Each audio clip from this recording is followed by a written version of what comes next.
हरे कृष्णा। शास्त्रों के अनुसार एकादशी का उपवास रखने से भगवान श्री हरि विष्णु अपने भक्तों से प्रसन्न होते हैं और उन पर अपनी कृपा बनाए रखते हैं। एकादशी माह में 2 बार आती है, एक कृष्ण पक्ष में और एक शुक्ल पक्ष में। हिंदू पंचांग के अनुसार प्रत्येक 11वीं तिथि को एकादशी का प्रावधान है। यह व्रत उपवास करने का बहुत महत्व होता है। यह व्रत सर्व सुख और मोक्ष देने वाला माना गया है। आज मैं आपको अश्विन मास की शुक्ल पक्ष की पापांकुशा एकादशी के विषय में बताऊंगी। यह एकादशी व्रत का महत्व ब्रह्म वैवर्त पुराण में भगवान श्री कृष्ण और युधिष्ठिर महाराज के संवाद में वर्णित है। श्री युधिष्ठिर भगवान से पूछने लगे, अश्विन शुक्ल पक्ष एकादशी का क्या नाम है? आप कृपा करके विस्तार से बताएं। इस व्रत की क्या विधि है और इसका क्या फल है?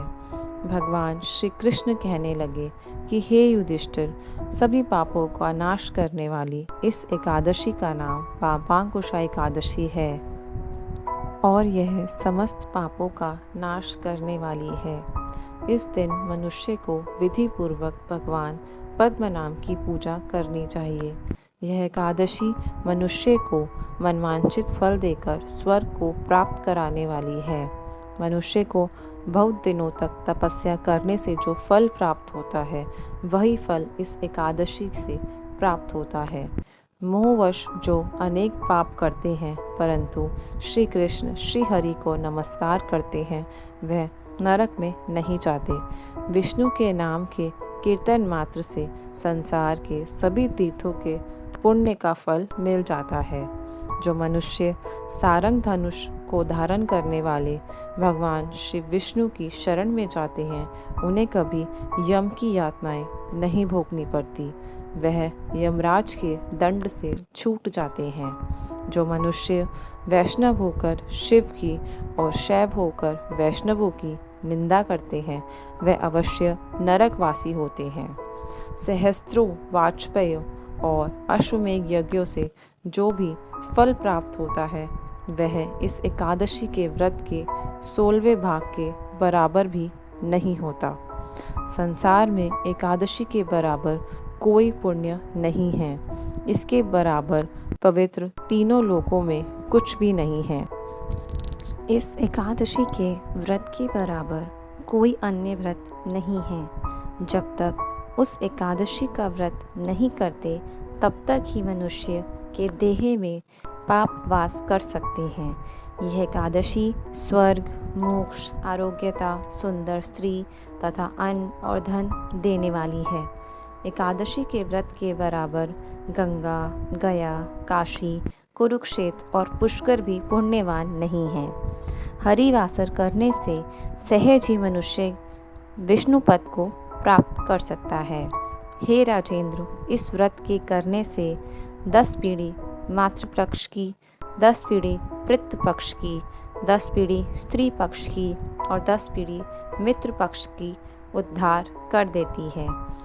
यह दिव्य देह धारण कर चतुर्भुज रूप को पीतांबर पहने और हाथ में माला लेकर गरुड़ पर सवार होकर विष्णु लोक को जाते हैं।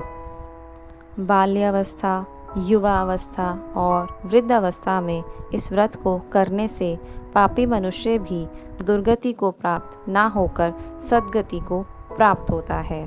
अश्विन मास की शुक्ल पक्ष की इस पापांकुशा एकादशी का व्रत जो भी करते हैं, वे अनंत समय में हरिलोक को प्राप्त होते हैं और समस्त पापों से मुक्त हो जाते हैं। सोना, तिल, भूमि, गौ, अन्न, जल, छतरी तथा जूता दान करने वाले मनुष्य यमराज को नहीं देखता। जो मनुष्य किसी प्रकार के पुण्य कर्म किए बिना जीवन व्यतीत करता है, वह लोहार की भट्टी की तरह श्वास लेता हुआ निर्जीव के समान ही है। निर्धन मनुष्य को भी अपनी शक्ति के अनुसार दान देना चाहिए और धनवान को भी सरोवर, बाग, मकान आदि बनवाकर दान देना चाहिए। इस मनुष्य को यम का द्वार नहीं देखना पड़ता और संसार में दीर्घ आयु और रोग रहित रहते हैं। सारांश यह है कि धर्म से सद्गति और अधर्म से दुर्गति प्राप्त होती है, इसमें कोई संदेह नहीं है। हे राजन, जो आपने मुझसे पूछा वह सब मैंने आपको सुनाया। अब और क्या सुनाने की इच्छा हो तो मुझसे कहे। आप सभी को पापांकुशा एकादशी की हार्दिक बधाई। इस एकादशी का संपूर्ण लाभ उठाना चाहते हैं तो हमें श्री हरि के नाम का अधिक से अधिक जप करना चाहिए, अर्थात हरे कृष्णा कृष्ण कृष्ण हरे हरे, हरे राम राम राम हरे हरे।